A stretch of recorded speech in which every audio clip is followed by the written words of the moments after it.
welcome to Dateline New Haven, the WNHH FM, New Haven's home for community radio. I'm your host, Paul Bass. Welcome you to join me in looking behind the headlines on the stories that make our community tick. The Reverend Jerry Streets has been making our community tick for a long, long time. Long before some people were alive. I know I might have been a kid when he got rolling, I don't know. But he's here with us today to talk about the spiritual impact and the communal impact of the COVID-19 pandemic. He's seen that in multiple capacities.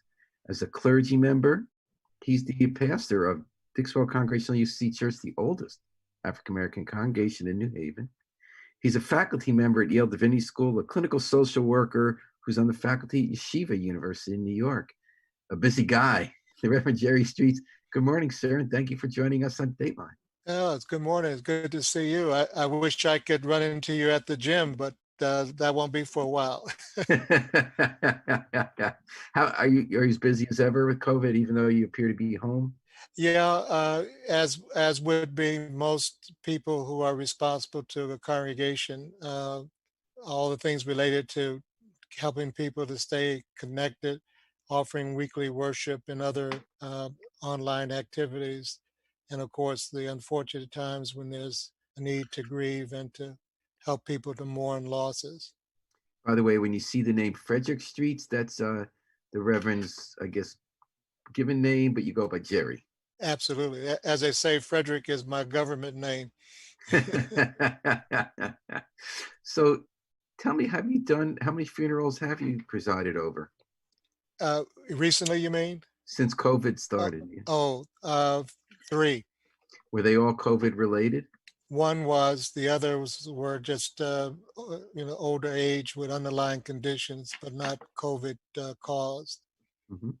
And I've had friends and associates who've had people that pass away. So you extend support to them, even though not in a ritualistic or professional clergy capacity, but as a friend. I'm sorry you lost one person in your congregation to COVID. I know that some congregations have been hit harder in the Black community, especially. I'm thinking of Temple Trinity, lost a whole bunch of people. What are you noticing? We hear about this disparity nationwide. Are you noticing the same disparity I'm noticing in New Haven? That even though it can affect anybody, it's taking a particular toll in the minority community? Absolutely. New Haven, wider New Haven is not exempt from the national picture of the disparities of healthcare and the underlying chronic conditions that many African Americans and other people of color and certain socioeconomic categories have endured. On top of those conditions, African Americans also have a healthy skepticism about healthcare because of history of discrimination and exploitation by the medical field. And so part of the challenge is helping people to be less cautious or afraid to get the help that they need. So that compounds the difficulty for some members of the communities of color to be more engaged with healthcare resources. And please tell me if my perception is accurate on this question you're bringing up. So you have the whole history in America of Tuskegee experiments of the Black community being mistreated, lied to, and preyed upon by the medical establishment and the government. So in the early stages of the pandemic, there was a lot of false information in the Black community saying Black people don't get it because it didn't come first to Africa. The initial people bringing it from China were not in the Black community. So there's that combination of skepticism, but it's also something that's not just racial. In certain sectors of the Orthodox Jewish community, where they're very skeptical of government or feel God's going to take care of everything, there was also that same challenge of clergy leaders helping people understand the risks and save lives. And tell me if I'm missing this. I'm no longer seeing this in the Black community. I'm still seeing it in some parts of the Orthodox Jewish community. I'm no longer countering that skepticism that's preventing people from taking precaution. In fact, I think I've seen a flip. I'm seeing an awareness now and a vocalization of the need for more testing in the Black community, for more protections for frontline workers who are disproportionately Black and brown. Am I right in having observed the flip in Well, perception? I would hesitate to characterize it as a flip, as I would think it's more complex. It's a combination of the two. On the one hand, there's promotion and greater embracing of a public health approach to the pandemic as recommended by the CDC. Um, and when you have people in the community, that people who are advocating a healthcare approach, who the people in the community trust, then they then follow through with the appropriate behavior. But along with that is still the underlying chronic stories about how people are still treated even after they get into the health system. So those stories go home, back home to people. You know, I had a parishioner to just observe recent hospitalization, not related to COVID, but that the sensitivity and the attentiveness that he expected from medical people was less than, from his perspective, less than what was given to white patients.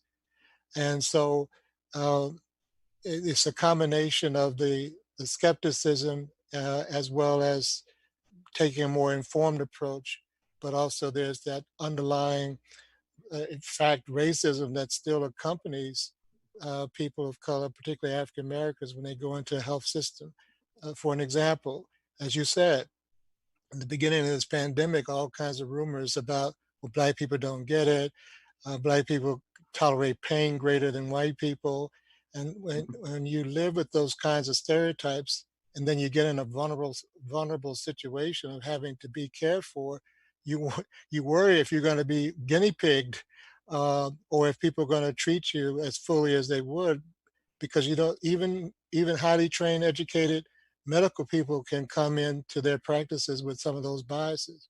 And it's amazing, we have the story in France where government doctors were suggesting using African patients for trials and stuff. I mean, it was out front, but where my eyes were open, stuff that's absolutely no news to you or your congregation, but for white people like me, it was really the stories that came out, like in the Times over the past year, about studies where high income Black women did not receive basic OBGYN and prenatal care, and we're having babies die at a higher rate than low income white people in this country who weren't even couldn't even pay for good doctors. And Right. so I know what you're talking about. So do you have any stories that come to mind about conversations you had with people in the past 2 months that helped guide them to protect themselves or get the care they needed?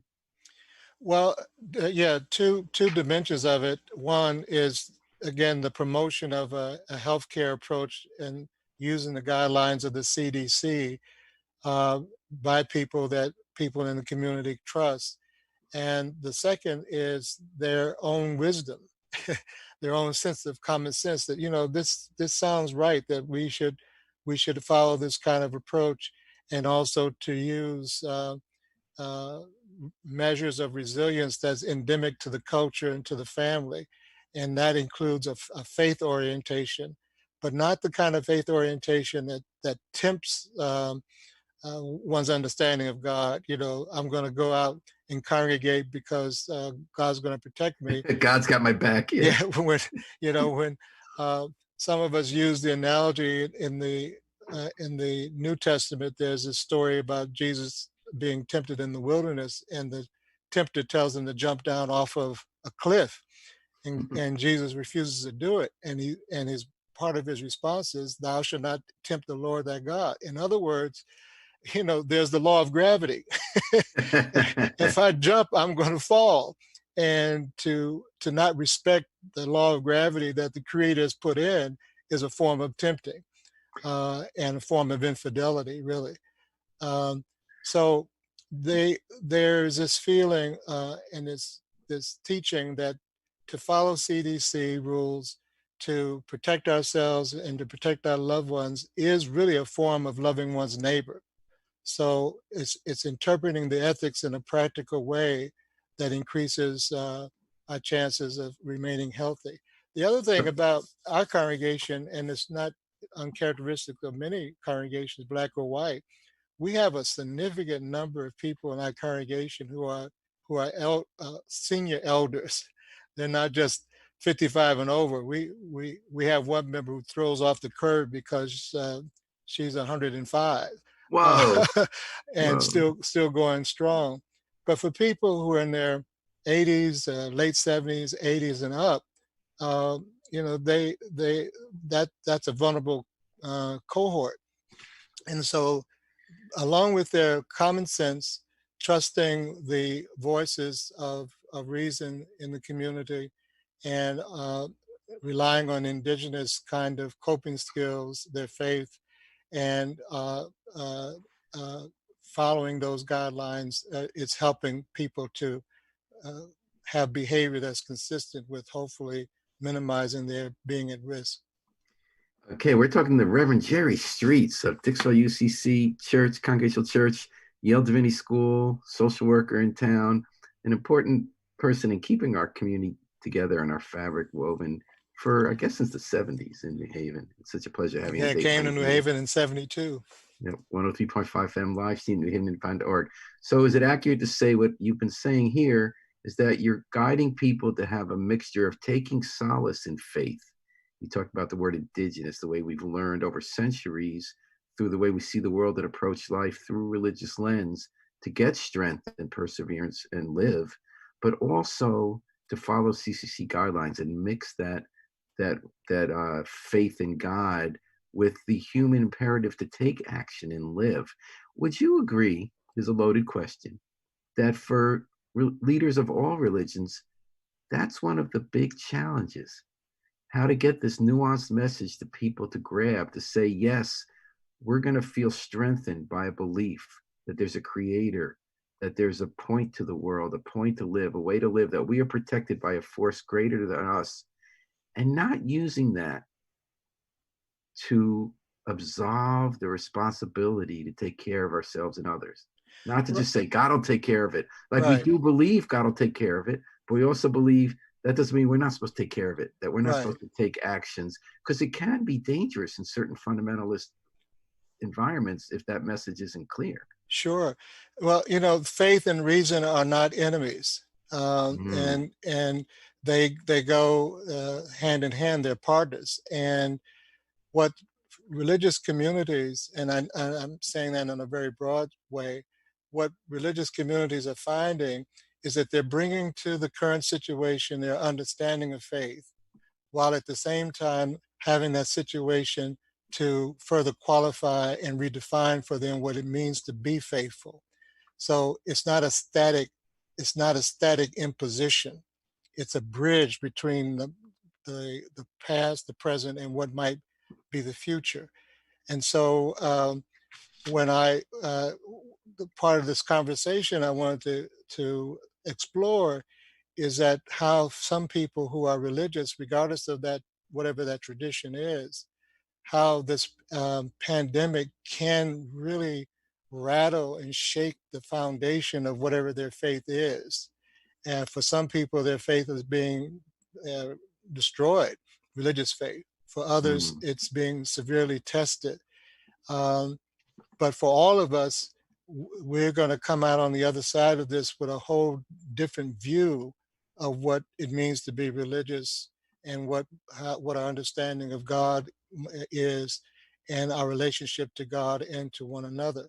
So this is why this is also a spiritual crisis, and and that's sometimes difficult to see as clearly as the other ways by which this pandemic is a crisis, because the spiritual struggle is very internal, but we know that how we think and feel affects our body, it affects our resilience, it affects our ability to adapt and to grow. And our communities, respectfully, I must say, the Jewish community and the Black community, we know we have a history of being in some of the darkest times in history. And part of our survival and thriving has been having some kind of orientation that bridges us from the present to the future.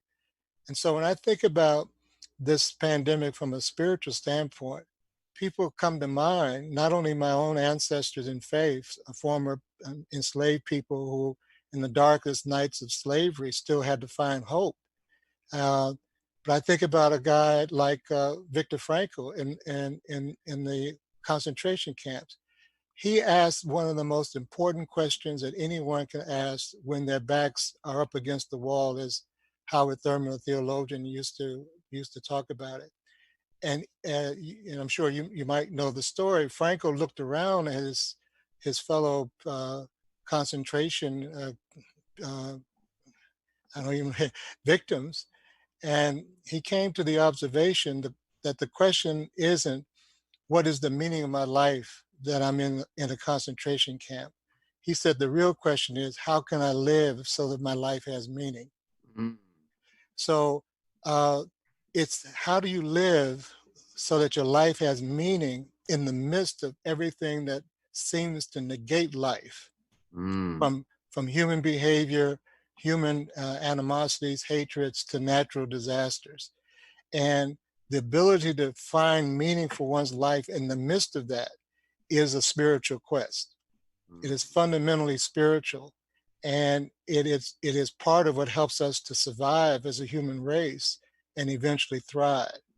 So the spiritual challenge is that, and whatever helps us to do that. And I distinguish spirituality from religion.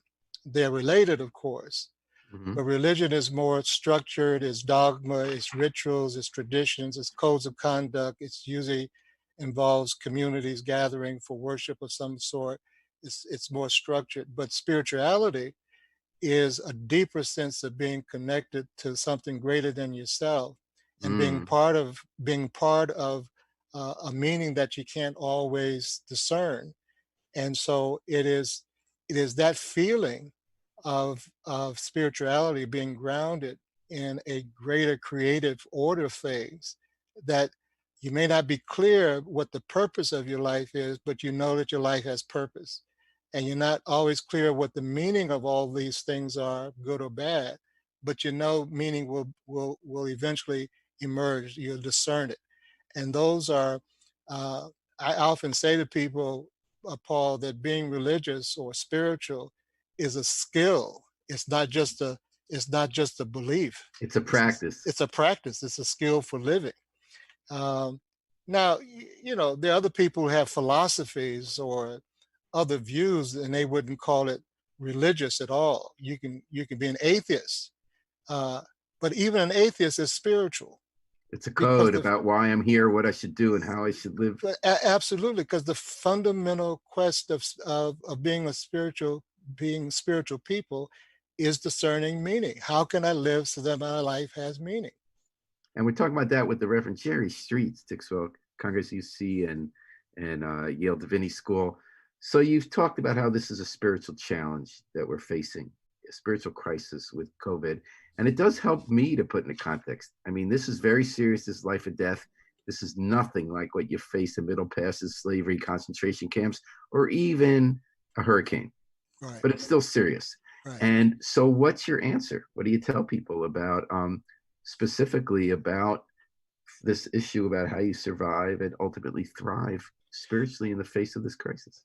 Well, one of the reasons why this pandemic is different than as terrible as the Holocaust and institution of slavery were, uh, those were concentrated situations, and one assumed that if you were caught in either one of those, that the rest of the world was not.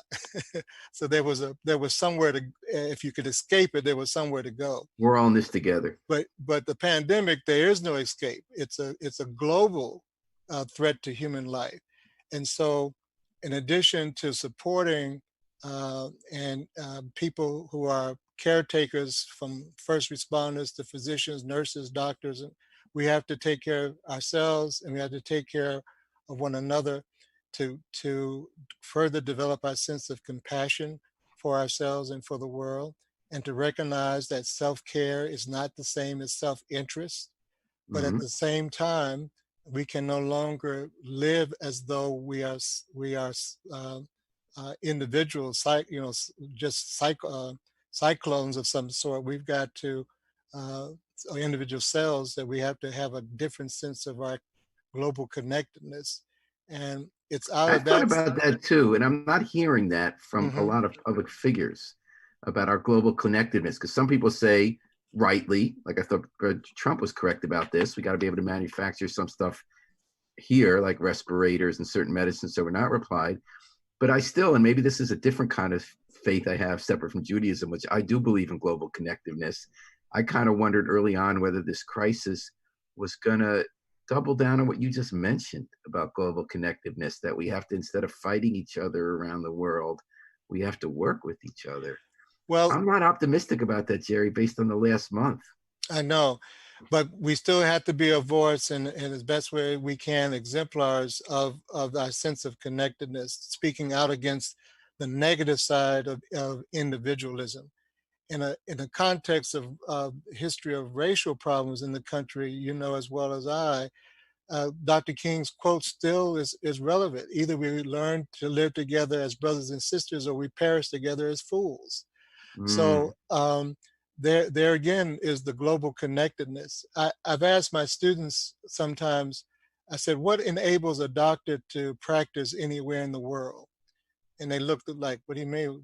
Medicine, proper resources, blah, blah. And I said, no, none of that, those are helpful. You need those. But the fundamental reason why a doctor can practice medicine anywhere in the world is because after you get below the skin of the human body is the same. A lung is a lung, a heart is a heart. There's mhm. social determinants of health in any environment, but it's the universality of the human body that enables a doctor to practice medicine in New Haven or in New Guinea. And so, what does that tell us about our sense of connectedness? You see, Yeah. um, So, that Jay, we you all. spoke earlier about how this is going to change or develop we're going to come out of this in a new spiritual place. Is the new spiritual place you're referring to a greater sense of connectedness, less of an emphasis on the individual and more of the we? Is that what you're saying is where we're going to end up? A more emphasis upon the we and a less emphasis on the materialism of the world that people think by having and controlling and absorbing and consuming is the way to happiness. One of the things I've heard from some of my congregants is that they have heard more from their relatives and siblings and friends. They've heard from them in the last 2 months than they've heard from them in the last 30 years. Uh, Mm, People are calling, people are Zooming, people are doing, reconnecting. They're having more discussions. People are wrestling with life assessments. What have they done with their life up to this point? They're wrestling with sense of mortality, um, and what they really constitute as their achievements. So it's a re-examination of the fundamental values by which we are living. And uh, I hope that once we get through this, we won't pattern of this kind of negative way that rugged individualism has led us, and this more consumer orientation to life and to nature itself. You know, Even though it's a interesting paradox in some places in the world, nature is rejoicing that there aren't as right, many aren't as many cars on the right. road and smog in the air and all that kind of Yeah. thing. So, what is nature trying to tell us about the way we're relating to each other? Um, so we have to really pay attention. I want to tell you something. I came across. Are you familiar with this a quote from Einstein? Um, he wrote this in 1954. A human being is a part of the whole called by us universe, a part limited in time and space. We experience ourselves, our thoughts and feelings as something separate from the rest, a kind of optical delusion of consciousness. This delusion is a kind of prison for us, restricting us to our personal desires and to affection for a few persons nearest to us. Our task must be to free ourselves from the prison by widening our circle of compassion to embrace all living creatures and the whole of nature in its beauty. The true value of a human being is determined by the measure and the sense in which they have obtained liberation from the self. We shall require a substantially new manner of thinking if humanity is to survive. Jerry, my wife read me that quote out loud last night in the kitchen. Are you kidding me? It was a Wow. different reference. I was making fun of what they call woo woo, Yeah. what I consider New Age spirituality that I believe so much in the fundamental questions that are being raised. But I was talking about how sometimes hucksters use it to make money and they do it in a simplistic way. And she correctly pointed out that that leads to people like me to kind of poo-poo the whole enterprise when it's so fundamentally important. She read me that quote to say, "How do you feel when Einstein says it?"